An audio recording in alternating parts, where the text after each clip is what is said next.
Alors bonjour Théo, tu m'as expliqué que ton papa a acheté un cheval à René van der Goten aux établissements van der Goten. Ouais.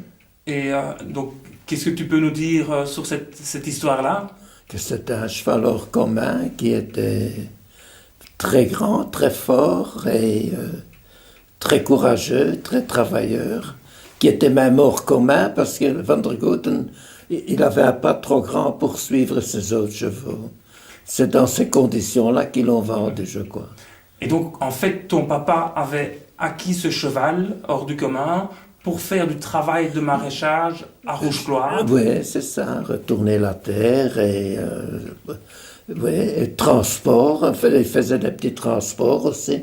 Des transports des Des légumes. ménageurs, parfois pour des gens du quartier. Avant la guerre, ça se passait encore avec un cheval et une charrette.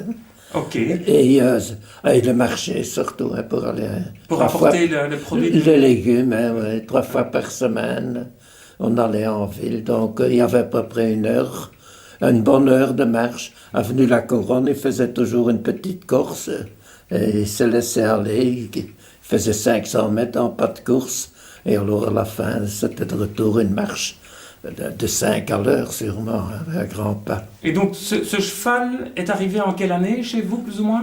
Ça doit être dans les années 32, ça doit être juste avant que je suis né. Je suis né en 33 et j'ai vu, j'ai pas vu directement le cheval, mais je sais que mon père, quand il s'est marié en 32, la première chose avec ce sou qu'il avait épargné, il a acheté un cheval.